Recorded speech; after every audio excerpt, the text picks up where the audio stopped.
नमस्कार दोस्तों, हर हर महादेव। दोस्तों, आज हम आपको बताएंगे कि भगवान राम ने जल समाधि क्यों ली थी।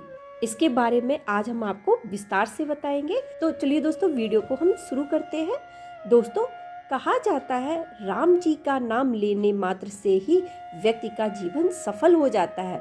ऐसे में आज हम श्री राम के बारे में आपको चौंकाने वाली बात जो आप नहीं जानते होंगे। श्री राम जी ने जल समाधि ली थी, लेकिन क्या आप इसके बारे में जानते हैं? शायद नहीं। तो आज हम आपको बताने जा रहे हैं कि श्री राम जी ने जल समाधि क्यों ली थी। दोस्तों, यमराज यह जानते थे कि भगवान की इच्छा के बिना भगवान ना तो स्वयं शरीर का त्याग करेंगे और ना शेषनाग के अंशावतार लक्ष्मण जी। ऐसे में यमराज ने एक चाल चली। एक दिन यमराज किसी विषय पर बात करने लगे। भगवान राम के पास आ पहुंचे। भगवान राम ने जब यमराज से आने का कारण पूछा तो यमराज ने कहा, आपसे कुछ जरूरी बातें करनी है। भगवान राम यमराज को अपने कक्ष में ले गए। यमराज ने कहा कि मैं चाहता हूँ कि जब तक मेरी और आपकी बात हो उस बीच कोई इस कक्ष में ना आए। यमराज ने अपनी बात को आगे बढ़ाते हुए कहा कि अगर कोई बीच में आ जाता है तो आप उसे मृत्यु दंड देंगे। भगवान राम ने यमराज की बात मान ली और यह सोचकर कि लक्ष्मण उनके सबसे आज्ञाकारी हैं, इसलिए उन्होंने लक्ष्मण जी को पहरे पर बैठा दिया।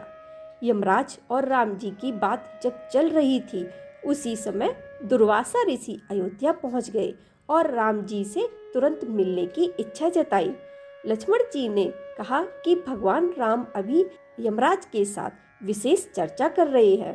भगवान की आज्ञा है कि जब तक उनकी बात समाप्त नहीं हो जाए कोई उनके कक्ष में नहीं आए, इसलिए आपसे अनुरोध है कि आप कुछ समय प्रतीक्षा करें।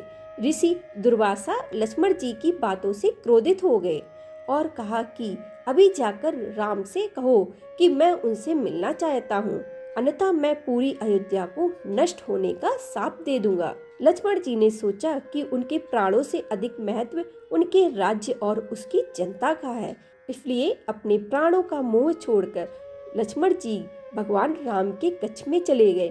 भगवान राम लक्ष्मण को सामने देखकर हैरान और परेशान हो गए। भगवान राम ने लक्ष्मण से पूछा कि यह जानते हुए भी कि इस समय कक्ष में प्रवेश करने वाले को मृत्यु दंड दिया जाएगा, तो तुम मेरे कक्ष में क्यों आए हो? लक्ष्मण जी ने कहा कि दुर्वासा ऋषि आपसे अभी मिलना चाहते हैं, उनके हट के कारण मुझे अभी कक्ष में आना पड़ा। राम जी यमराज से अपनी बात पूरी करके जल्दी से ऋषि दुर्वासा से मिलने पहुँचे। यमराज अपनी चाल में सफल हो चुके थे। राम जी से यमराज ने कहा कि आप अपने वचन के अनुसार लक्ष्मण जी को मृत्यु दंड दीजिए। भगवान राम अपने वचन से मजबूर थे। राम जी सोच में थे कि अपने प्राणों से प्रिय भाई को कैसे मृत्यु दंड दिया जाए। राम जी ने अपने गुरु वशिष्ठ जी से इस विषय में बात की तो गुरु ने बताया कि अपनों का त्याग मृत्यु दंड के समान ही होता है, इसलिए आप लक्ष्मण को अपने से दूर कर दीजिए। यह उनके लिए मृत्यु दंड के बराबर ही सजा होगी।